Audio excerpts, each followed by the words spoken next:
Le mur rideau est constitué de plusieurs éléments. Si je sélectionne ceci, j'ai donc mon mur rideau et je vais pouvoir gérer à l'intérieur de celui-ci 3 éléments.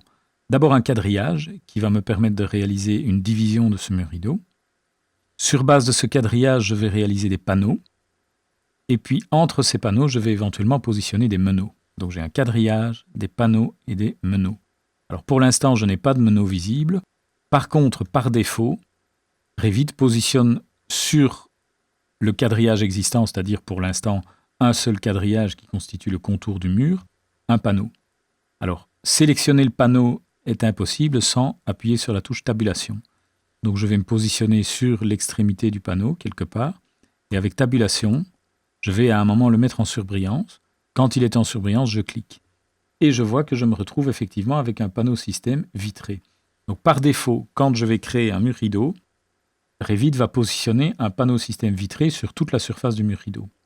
Alors, c'est là que on va comprendre maintenant pourquoi cet élément est positionné ici. En fait, c'est que quand je vois ici la position du mur rideau et le panneau, donc si je resélectionne le panneau ici, je vois qu'en fait le panneau système vitré, il a de nouveau des caractéristiques d'occurrence ici qui sont inexistantes, mais j'ai par contre au niveau du type, voilà, j'ai un décalage, une épaisseur et un vert. Alors, pourquoi ces valeurs-là sont encodées par défaut, ça je ne l'ai jamais compris, mais j'ai par exemple ici une valeur de décalage de 3,7. Si je mets cette valeur de décalage à 0, je me retrouve maintenant par rapport à mon mur rideau avec un panneau qui est parfaitement axé sur le mur rideau. Ça, c'est déjà une première chose. De nouveau, comme c'est une caractéristique du type du panneau, je vois que celui-ci s'est modifié de la même manière. Et donc, je vais pouvoir gérer de cette manière le décalage. Donc ici, je l'ai centré sur le mur rideau. Je vais pouvoir gérer son matériau et je vais pouvoir gérer son épaisseur. Donc si je décide d'avoir un vitrage 4 cm d'épaisseur, voilà, je modifie ça et j'ai 4 cm. Je vais remettre 2. Donc ça, ce sont les caractéristiques du panneau vitré. Maintenant, j'ai à ma disposition d'autres panneaux par défaut. Si je sélectionne de nouveau ce panneau, je peux, ici, au niveau de son type, avoir accès à la famille panneau système et je vois que j'ai soit vitré, soit plein. Alors, j'ai modifié les caractéristiques du panneau vitré en le mettant en décalage 0, matériau vert et épaisseur 2. Si, maintenant, uniquement celui-ci et pas celui-ci, je lui change son type et que je le mets en plein,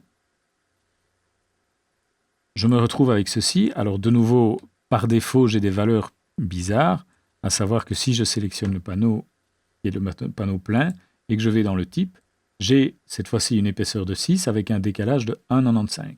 Donc de nouveau, je vais mettre par exemple 0 en valeur de décalage et une épaisseur de 6. Donc cette fois-ci, j'ai bien de nouveau mon panneau plein qui est centré sur l'axe ici, puisque j'ai mis décalage 0, et j'ai une épaisseur de 6.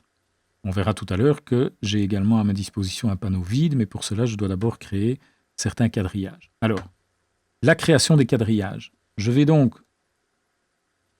sélectionner le mur ici et je vois que pour l'instant, je n'ai pas de quadrillage. Donc ça veut dire que le panneau, lui, s'étend sur la totalité de la surface de mon mur rideau. Eh bien, je vois qu'en venant ici dans le ruban architecture, j'ai la possibilité de réaliser un quadrillage. Alors le quadrillage, c'est quoi? Je vais faire des divisions de mon mur rideau. Donc quand je vais approcher mon curseur d'une limite horizontale de mon mur rideau, je vais avoir des codes temporaires et une ligne verticale qui apparaît. Quand je vais cliquer, il va réaliser une division de mon mur rideau et réaliser 2 panneaux. Donc, si maintenant, de nouveau avec tabulation, puisque je ne sais pas le sélectionner autrement, je fais tabulation ici, je vois que mon panneau, ici, mon panneau plein, a été divisé et que j'en ai bien 2. Donc, je vais pouvoir de cette manière-là réaliser un quadrillage quelconque, aussi bien en vertical qu'en horizontal. Et je vais de cette manière réaliser une quantité de panneaux ici. Alors, ce quadrillage, une fois qu'il est réalisé, je peux très bien l'éditer. Donc j'ai, en sélectionnant le quadrillage, donc je vois que j'ai une ligne pointillée qui apparaît en présélection. Quand je clique, j'ai des codes temporaires. Comme d'habitude, je peux éditer ces codes temporaires pour déplacer les quadrillages. Et mes panneaux vont s'adapter automatiquement entre ces quadrillages. Alors, si je décide de réaliser un quadrillage, mais par exemple uniquement dans cette partie-ci. Je vois que quand je réalise l'entité quadrillage, j'ai 3 possibilités ici au niveau de la création. Quand je dis tous les segments, je vais me mettre à un endroit dans mon mur rideau et il va étendre le quadrillage sur toute la hauteur du mur rideau. J'ai une deuxième possibilité de créer le quadrillage, c'est de demander un seul segment. À ce moment-là, je vais cliquer et il va créer un seul segment de mur rideau. J'ai également la possibilité, quand le quadrillage est réalisé, d'en supprimer certaines parties. Donc, je regarde par exemple ce quadrillage-ci qui est horizontal et qui est sur toute la longueur du mur. Eh bien, je peux cliquer sur le bouton ici, ajouter, supprimer des segments. Et je vais, en cliquant sur un endroit où j'ai un segment, je vais le supprimer. Donc, de cette manière, je peux supprimer plusieurs parties au niveau du quadrillage. Donc, un élément à bien comprendre, c'est que du coup, en fait, ce quadrillage-là, qui est ici, celui-ci et celui-ci appartiennent à la même ligne de quadrillage.